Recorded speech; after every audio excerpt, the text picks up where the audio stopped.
Oi, meus amigos, tudo bem? Começando mais um Ruivo Cast, hoje especial de Ouro Preto, Minas Gerais, cidade histórica marcante. Fizemos a primeira parte semana passada, você sabe que a galera gostou. Foi um vídeo amador, nós fomos assim de forma despretensiosa para Ouro Preto, né? Passear, curtir, vamos gravar para levar para a galera o que a gente está sentindo aqui.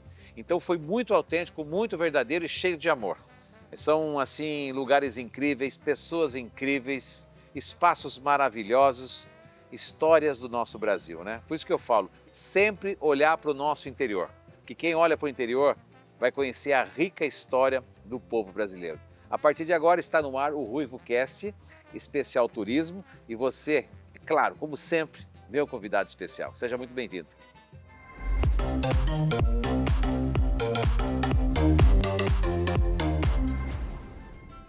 À nossa frente está a Basílica de Nossa Senhora do Pilar, que é considerada então a segunda igreja mais rica em ouro do Brasil. Por que ela está escondida no meio das casas? Antes de existir a igreja, existia uma capela.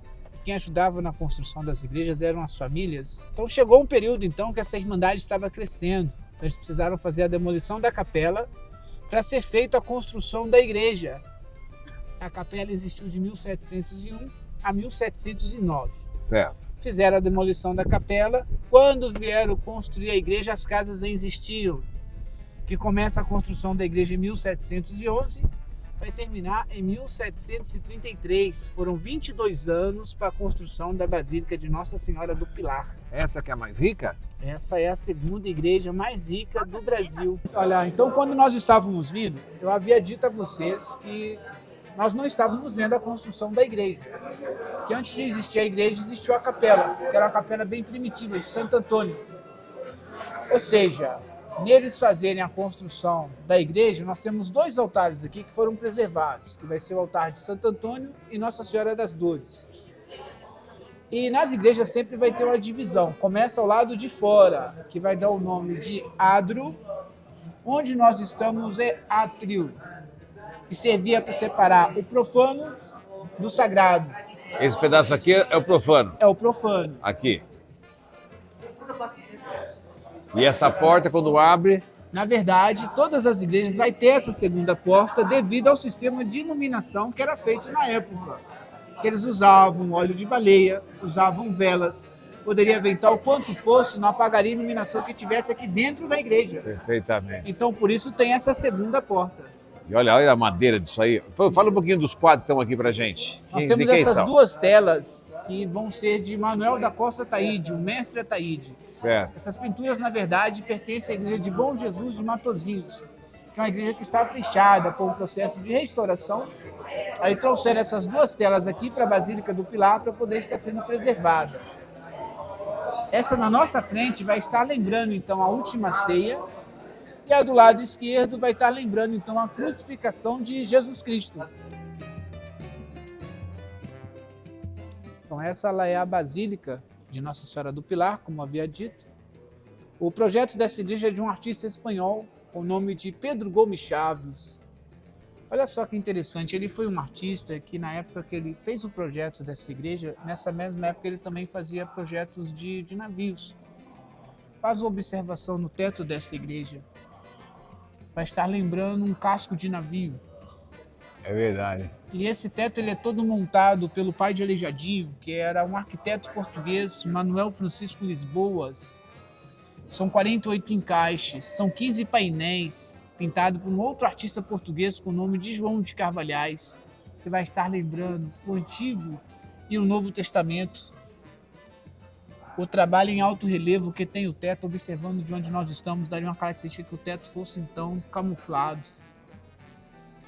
O interessante é que vão estar observando lá no meio do teto o Cordeiro de Deus. De onde nós estamos, ele está em cima da cruz, o braço da cruz e o rosto dele virado para este lado. Do outro lado ele vai estar debaixo da cruz, o braço da cruz e o rosto dele vira para o outro lado. Perfeito. As primeiras pessoas que vinham para essa igreja na época achavam que o teto é maior que o chão. Então acharam que as laterais estavam abrindo, né? Porque as paredes são tombadas. Por isso a barra de ferro ao meio. Quando a gente dá o nome ao meio da igreja de nave, nave se refere ao meio de um navio, então aqui seria como uma barca. Certo. E o interessante é que quando fazia uma igreja igual a essa, a intenção também era que lembrasse uma casa de ópera, um teatro. E lembra mesmo, hein? Olha só. Você observa que a igreja tem toda uma divisão, olha. Ao meio, mulheres e crianças, as laterais, os homens. A parte da frente ela é reservada para o clero da igreja. A parte superior, então, seria os camarotes, onde ficavam essas famílias mais ricas. Os lustres são de cristais. Eles foram doados na época por Dom João VI. Vieram da região da Boêmia, na antiga Tchecoslováquia. Hoje chamamos de lustres da Boêmia. O púlpito nas laterais, que era de onde o padre dava o sermão, que a missa era rezada em latim, de costas para as pessoas. No final da missa, esse padre vinha até o púlpito onde dava o sermão. Aqui? Isso. Você já imaginou? A missa na época demorava muito, porque nem todo mundo sabia latim. Então ele tinha de fazer uma tradução da missa, depois dar o sermão. Ficava quase que um dia inteiro dentro de uma igreja igual a essa. Essa igreja ela sofreu muito com infiltração em 1997. Todo o assoalho da igreja teve de ser removido. O original era Jacarandá. Aí foi substituído por Jatobá. Ah, entendi. Não é mais original. Não é original. Então, no período Original de seria isso aqui, ó. Isso. E nessa mesma época descobriram uma sala que estava desativada por mais de 200 anos. Aí recuperaram Uma sala? uma sala, recuperaram e montaram o Museu de Arte Sacra da Basílica do Pilar. E cada altar desse aqui, então, o senhor estaria lembrando um grupo de famílias, ou seja, uma irmandade. Ah, uma família? Isso, porque no caso dessa igreja, para ser construída, hoje ela é a Basílica. Na época nós diríamos matriz. Essas das laterais podíamos dizer então que seriam as filiais, né? Então ali, ó, altar de Santo Antônio, Nossa Senhora do Rosário. É, Santo Antônio. Esse é o altar mais antigo da igreja, ó. Nossa Senhora do Rosário, E lá. Nossa Senhora das Dores. Tá. E aqui? Nós temos Santana e Nossa Senhora, São Miguel Arcanjo. E ali é outro Nosso Senhor. Ali é o Nosso Senhor dos Passos. Dos Passos. Nosso Senhor dos Passos, ele é uma peça articulada. Essa peça veio da Espanha para esta igreja em 1727. Pode ficar de pé, sentado, ajoelhado. Essa peça? Uhum. Ela veio para estar sendo utilizada ainda hoje com a imagem de Nossa Senhora das Dores, que ainda é usada na procissão. Procissão do encontro, eles utilizam essa imagem. Tem missa, casamento, batizado. Essa igreja tem missa todos os dias, das 7 às 8 da manhã. Aí o altar principal, a gente tem a imagem aqui ao centro, é Nossa Senhora do Pilar. Primeira aparição de Pilar em Saragoça, na Espanha. Então ela é padroeira da Espanha, também padroeira aqui de Ouro Preto. Ao lado direito, a imagem de São Pedro. E ao lado esquerdo, São Francisco de Borjas, do lado esquerdo. Aí o São Francisco de Borjas, ele é um santo aqui na região conhecido como o Santo do Pau Oco. Falam que era muito comum o artista, quando fizesse a imagem naquele tamanho, para ela não haver problema com a dilatação da madeira, então cortavam por de dentro. E também falavam que essa imagem ia ficar mais leve para acompanhar as procissões. Só que acontece, era uma região muito rica, produzia muito ouro. Então achavam que todo o ouro que eles produziam era guardado dentro da imagem. Quando a imagem estava cheia, então eles utilizavam essa imagem para estar levando o ouro de uma vila para outra. Aí no caminho as pessoas reclamavam do peso. Ele falava assim, pesado é seu pecado. Vai devagar com a dor, que o santo é de barro. Chegava na outra vila e esvaziava a imagem. Aí ele perguntava à pessoa que estava achando do peso da imagem. O que está achando do peso da imagem? Está mais leve, sinal que seus pecados foram perdoados. O que nós temos aqui? Fale um pouco desse. Esse altar é todo obra do professor de Aleijadinho, que foi então Francisco Xavier de Brito. Ele é antes da Aleijadinho, então. Esse né? é antes do Aleijadinho. Ele é o pai do barroco. Sim, aqui em Brasileiro. Minas, o renascer do estilo barroco vai começar por ele, né? Francisco Xavier de Brito. Então aqui nós estamos na sacristia da igreja. Nós temos aqui ao lado uma mesa estilo Dom João V. É uma mesa com gavetas, que era uma mesa utilizada para reuniões da Irmandade. Então por isso as gavetas. E aqui atrás nós temos um arcaz. O arcaz ele é também utilizado para guardar paramentos da igreja. Os puxadores são de bronze, ele é de jacarandá, tem 1,30 m por 8,40 m. Esse corte também ele era feito por de cima da peça para não haver aquele problema da dilatação da madeira. Ah, é? Isso. Interessante, né? À medida que a madeira secasse, né, para ela não ter essa dilatação, eles cortavam. Perfeitamente. E aqui ao lado nós temos 4 telas, assim, ó. A primeira ao lado esquerdo vai estar lembrando a morte, a segunda, juízo final, a terceira, inferno e a quarta, paraíso. E já chamaram o senhor de marmanjo, senhor? Marmanjo? É. Já.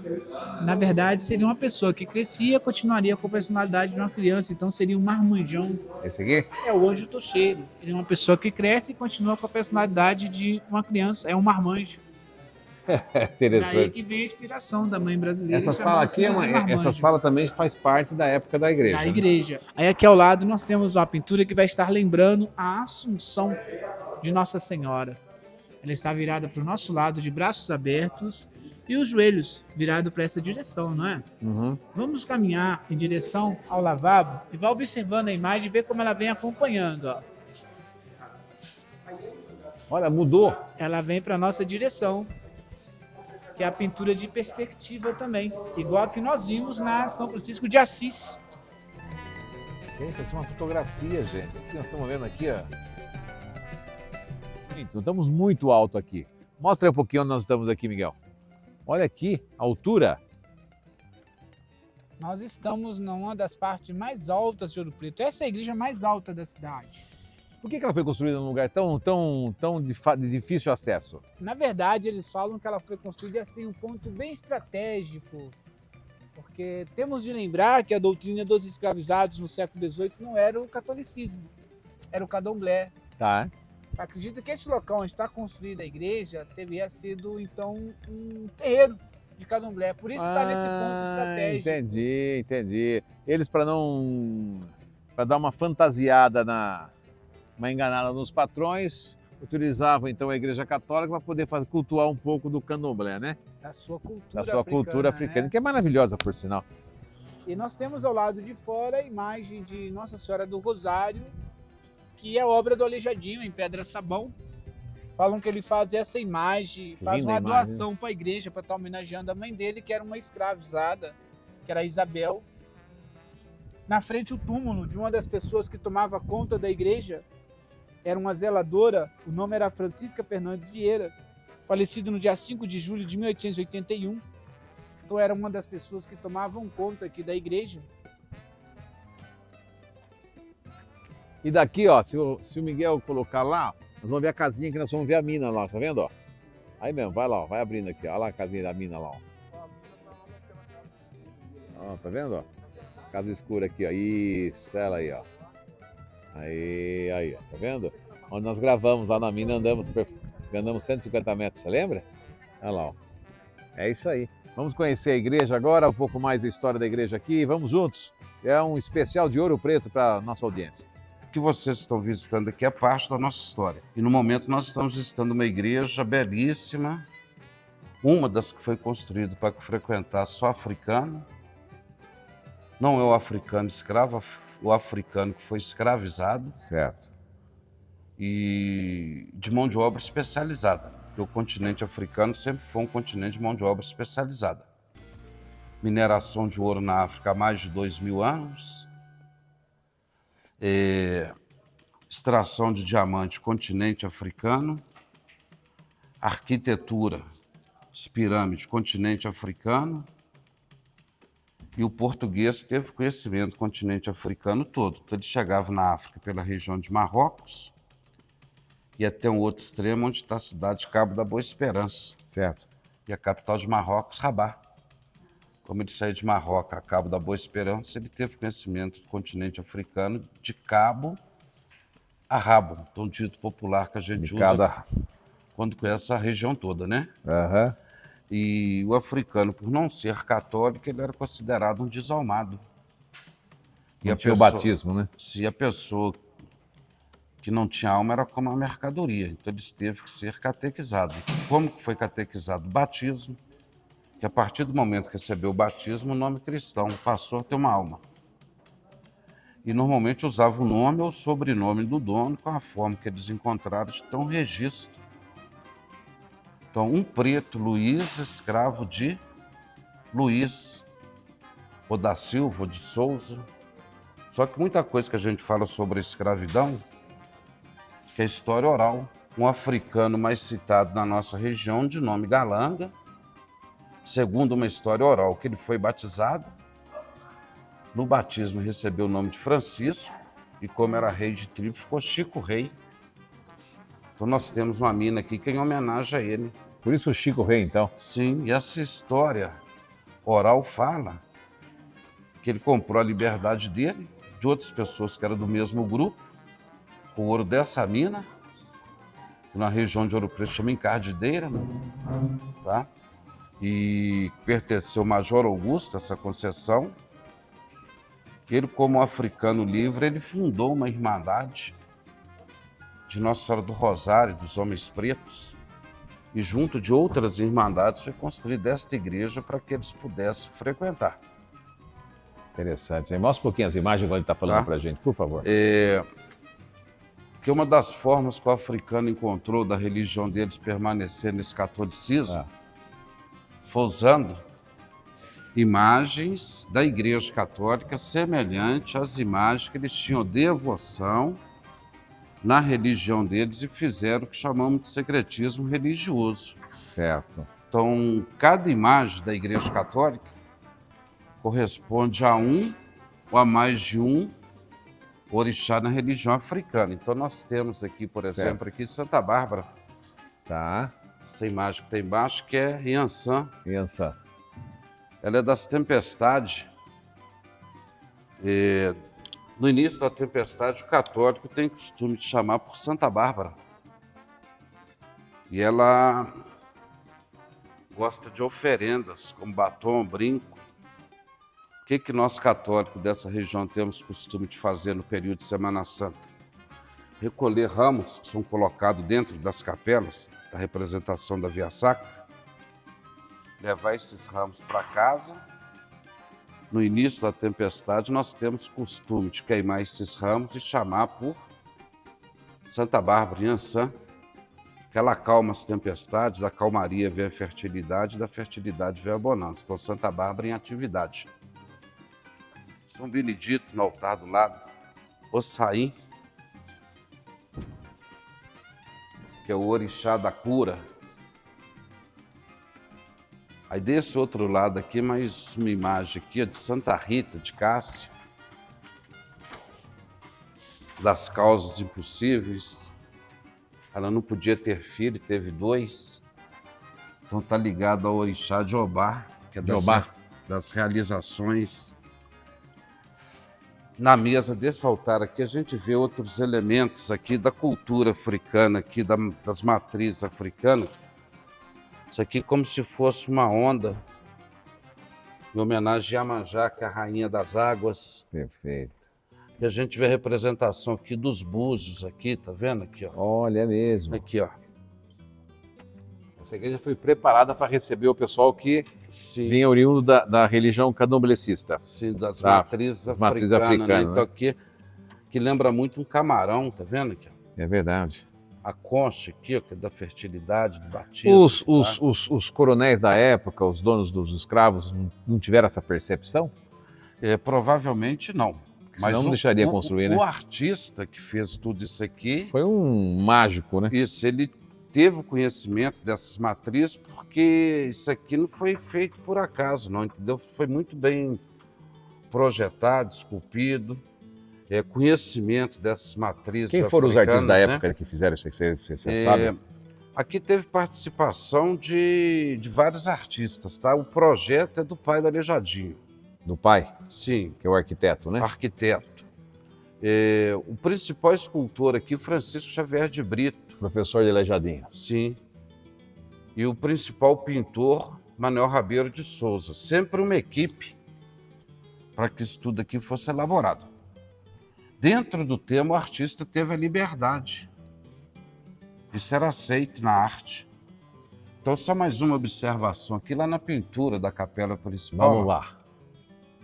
O pintor Manuel Rabeiro de Souza, ele quis retratar um Papa Negro nessa figura aí. Ó. É verdade mesmo, gente. A gente observa que a figura está usando sobre a cabeça uma mitra, né?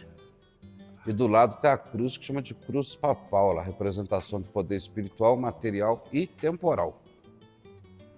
Que fantástico. As obras mais importantes que entre 1733 a 1745.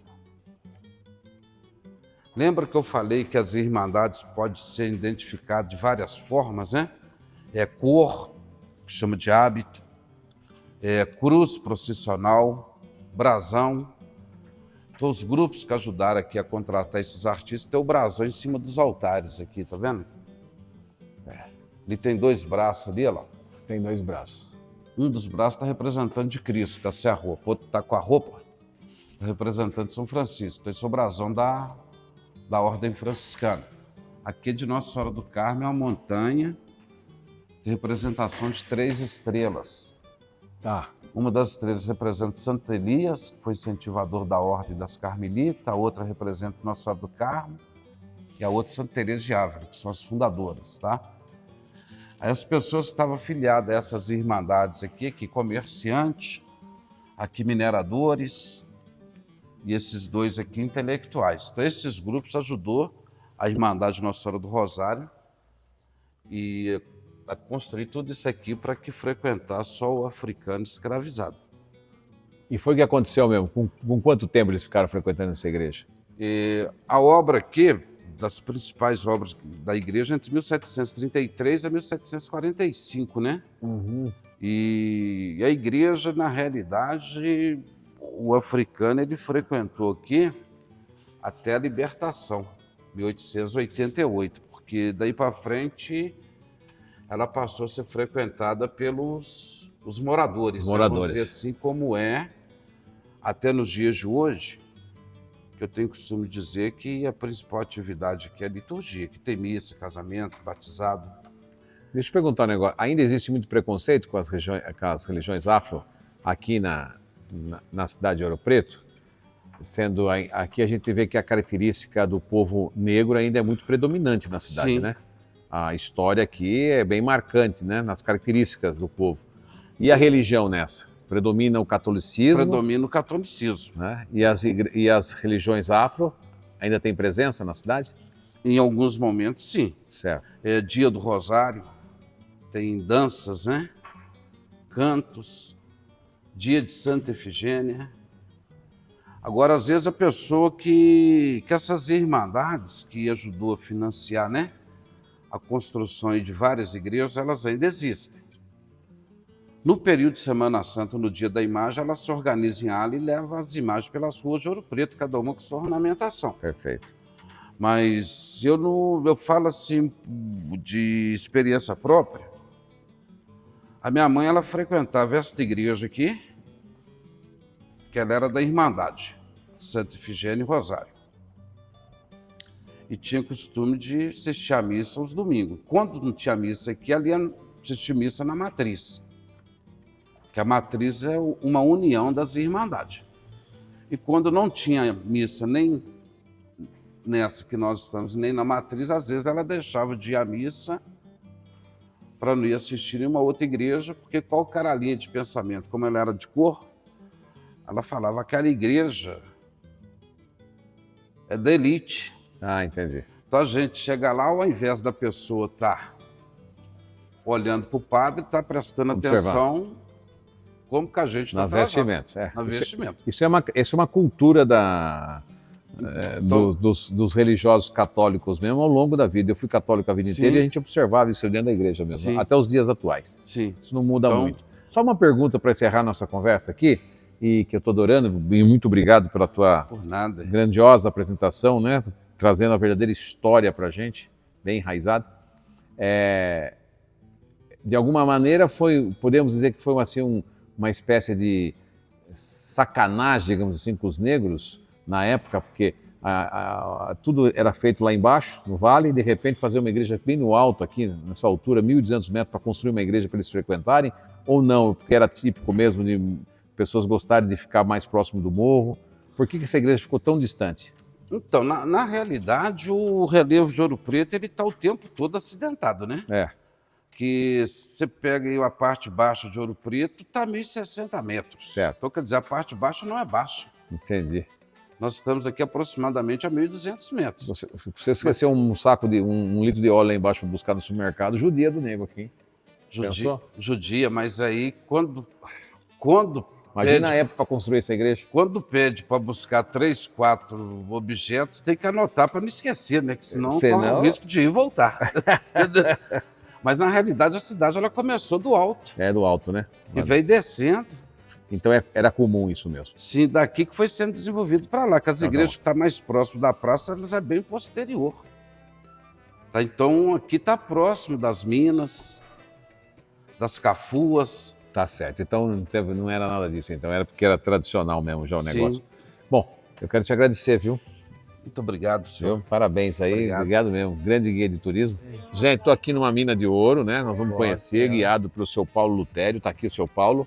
Fala, seu Paulo, o senhor tá bom? Bem, graças a Deus. Seu Paulo, que prazer estar com o senhor aqui para Prazer explicar um todo pouquinho meu. sobre essa questão da exploração do ouro, como começou, porque ainda muitas das nossas minas aqui estão sendo exploradas por estrangeiros, né? É, Como nós sabemos, infelizmente não é domínio ainda do povo brasileiro, né? Isso que nos deixa muitas vezes empobrecido ainda, né? Sabendo que o nosso ouro vai para fora e não sem fica com a dúvida, gente, toda a né? riqueza, a maior parte vai para fora. Era tudo porque os portugueses ficaram devendo, né? Os portugueses eles não investiram em tecnologia, né? Então os ingleses é que foram beneficiados com esse ouro. Perfeitamente. 70% do ouro estava na mão da Inglaterra.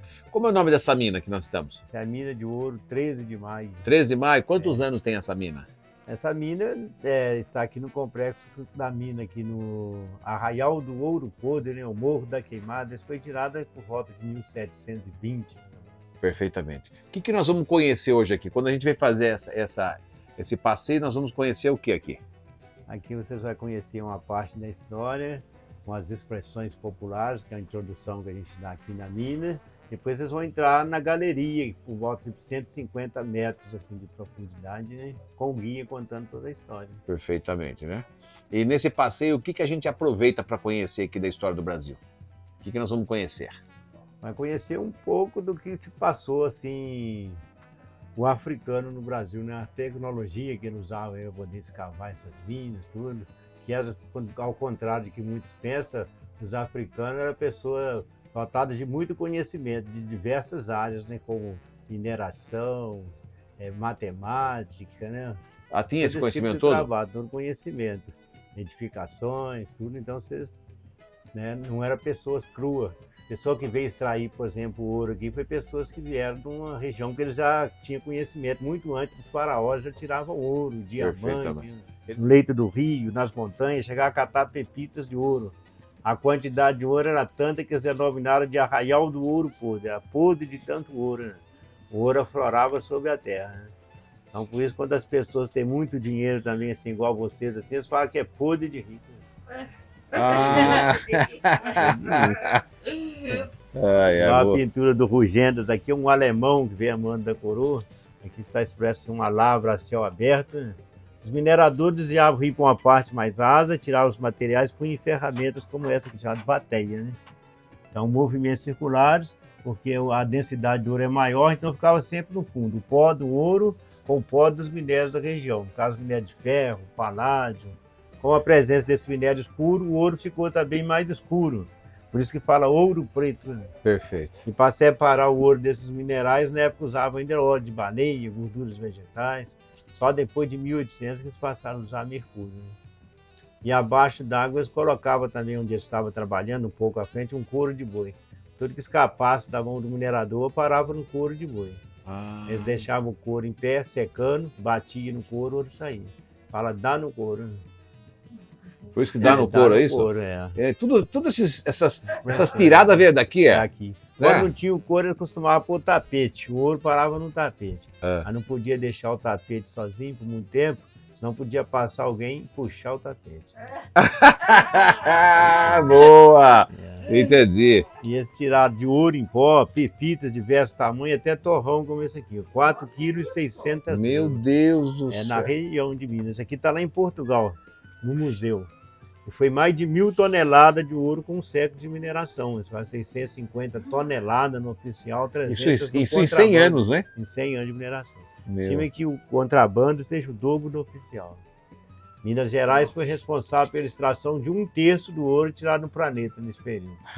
70% foi dentro de Ouro Preto. Vila rica. 70%? 70%. E os portugueses perderam em torno de uns 70% desse ouro para a Inglaterra, que é o tratado comercial desfavorável para Portugal. O tratado de Mitra, ou tratado de panos e vinho, né? Portugal vendia os produtos agrícolas como vinho do Porto e comprava industrializados da Inglaterra. Pagava altas taxas de navegação, ficava sempre em débito, né? Portugal produzia pouco vinho, a Inglaterra enchia só de tecidos, ferramentas e outros produtos. Aí veio Napoleão Bonaparte, invadiu Portugal em 1808. Quando Napoleão chegou em Portugal, a família real já estava longe, escoltada pelos ingleses. Os que eles falam, ficou a ver navios, né? Tanto Napoleão e a classe pobre de Portugal ficou vendo os navios partindo. Aí Dom Maria I chegou no Rio de Janeiro, acabou adquirindo o hábito de tomar banho numa fonte lá em Cosme Beste, a bica da rainha. Mas não podia ir sozinha, que tinha os problemas mentais, então estava sempre acompanhado de outras mulheres. Fala, Maria, vai com as outras. Ah, boa! E o ouro que ficou na mão dos portugueses, eles gastaram com ostentação. São dos países mais fracos da União Europeia, Portugal e Espanha, né? Eles levaram 2 séculos para achar o ouro em quantidade. Chegaram no Brasil 1500 até 1700, basicamente é agricultura, né? Pau-brasil, cana-de-açúcar. Quando acha o ouro, começou a gastar também desordenadamente. Fala assim, quem nunca comeu do melado, quando come, se lambuza, né? É, vem dessa história, então. É, a coroa Dom João VI aqui, por exemplo, é 3 quilos de ouro, está em Portugal. Quantos quilos? 3 quilos. Meu Deus. A bengala também, Dom João V, ouro, diamantes raros. Além de ouro, tiraram mais de 2 milhões de quilates de diamante. Da Meu chamada Deus. Arraial do Tijuca, para Diamantina, né? Um veio de diamante que vai de Minas até na Bahia, Chapada Diamantina. Então as duas regiões sustentaram Portugal por longos anos, Ouro Preto e Diamantina. A caixa para pôr tabaco, pensou Dom João V, 2 quilos de ouro e 153 diamantes. Sendo que ele não fumava, é mais por ostentação, né? Meu Deus do céu. Fala-se que 10% do ouro, no mínimo 10% do ouro, caiu na mão da Igreja Católica, um dízimo. Além do dízimo, tinha contrabando de diversas formas, dentro de imagem, o Santo do Paoco. Imagem jogada atrás, usada para contrabandear ouro. Ah, isso, por isso que é o Santo do Santo Paoco. Paoco. Tem várias igrejas com muito ouro. A Nossa Senhora do Pilar, aqui em Ouro Preto, mais de 400 quilos de ouro e prata. Ainda tem esses 400 É. quilos? Só foi gasto mais de 400 quilos de ouro. Hoje tem toda dourada, tem... né? Quanto custaria 400 quilos de ouro hoje? Nossa, eu não sei fazer a conta. Um grama, quanto que é hoje um grama? Vamos pôr a R$300 a grama, né? Certo. 1 quilo tem quantos gramas? 1000 gramas. 1000 gramas. Nossa Senhora. É. Vezes 400, 120 milhões. 120 milhões. Aqui, por exemplo, essa aqui é uma capela em Portugal. Foi uma das maiores loucuras de Dom João V, foi essa capela. Na época queria tanto ter um filho homem, aí fez promessa para o santo de devoção dele, mas aí, quer dizer, nasceu o Dom José. Eles queriam pagar a promessa construindo uma igreja. Eles queriam que o Papa fosse a Lisboa abençoar a capela, né? O Papa negou a viagem, eles foram em Roma, construíram a igreja em Roma. Após a benção do Papa, desmontou, pôs em 3 navios e mandou para Portugal. E o Santo do Paoco eles usavam muito nas procissões, né? A pessoa confessava primeiro, a penitência era carregar o andor na hora da procissão, né? A pessoa carregando o santo pesado, reclamava com o padre, não é o peso do barro, mas sim dos seus pecados. Aí chegava na sacristia da igreja, esvaziava o santo, a procissão voltava mais leve, o padre batia nas costas do fiel. O que você acha do peso agora, meu filho? Tá mais leve, né? Seus pecados foram perdoados, né? Ah, meu Deus do céu. Então, quando alguém é enganado, fala que ele caiu no conto do vigário. Então, quando alguém vai fazer alguma coisa apressadamente, ele vai devagar com o andor, porque o santo é de barro. O santo quebrasse, o ouro espalhar para a ladeira fora, fácil seria descoberto, né? E as pessoas enroladas também, mentirosas, enganadoras, que eles costumam falar que ele é um vigarista, né?